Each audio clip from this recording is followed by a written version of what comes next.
Hey Oracles, I'm Buddy, the marketing lead for Akupara Games, and today I'd like to introduce you to Austra, the fourth of 6 playable characters in Astrea 6-sided Oracles. In this dice deck building roguelike, you'll chart a path through the ruins of a lost civilization, growing more and more powerful as you win battles and make allies on your quest to purify a star goddess. Austra, I think, is best introduced by her lore, so allow me a minute to tell you a little story. Austra is an explorer. In fact, if you ask her, she's the best explorer in the star system. She's intimately connected with the skies and uses her flying expertise to find the thrill in manipulating chance and probability, reacting to problems in the moment by taking risks to win big.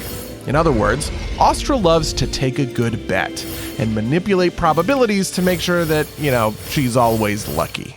And you can see this in 2 of her most basic mechanics, critical and dodge. At the beginning of every battle, Austra starts with 10 of each, which basically means 10% of the time she deals bonus Purify, and 10% of the time she will avoid taking corruption entirely. You'll be able to gain more of each of these, increasing the odds that Austra dodges incoming corruption and deals critical purification, and these kinds of effects can synergize really well with one another. So, for instance, the ability Thundering Riposte deals purification to all enemies every time Austra dodges corruption, and that purification can trigger critical strikes. These are the kinds of probabilities Austra loves to tinker with. Another kind of tinkering that Austra can do involves whom she's targeting. So, for instance, her free virtue is a Thunderstorm 6. This basically means that when you cast it, she deals 1 Purify, 6 damage to random targets. She can purify herself 6 times, purify an enemy 6 times, or anything in between. Random means random, which means sometimes it heals you, sometimes it damages them, sometimes it splits to a bunch of different targets, sometimes it collects all that purification to 1 target. But, like I said, Austra always wants to control her luck, so she can apply an electrostatic field to a target, drawing random Purify or corruption actions to them. And if you combine that with Hornet Dust or Serenity, which increases the amount of Purify a target takes, well, let's just say luck isn't really on your enemy's side. But, as I've talked about before, all of the Oracles have a bunch of different builds and playstyles, so let's talk about one that makes Austra pretty different. This is a chaotic die. It's a risky die that has the unique capability to be any dice you could earn as a reward in the game, including, interestingly enough, epic dice. Now, this is favorable wins.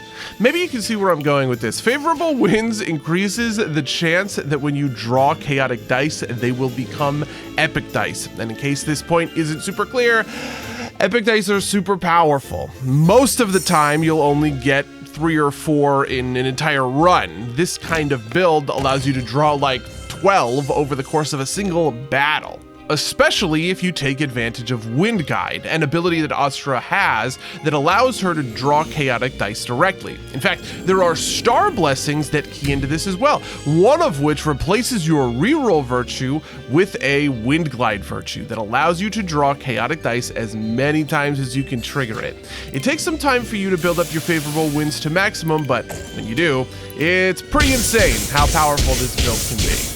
Anyway, that's about all the time I have for Austra in today's Oracle Spotlight. We are releasing a ton of sweet news about Astrea over the next few months, so please feel free to check out the news page on Steam.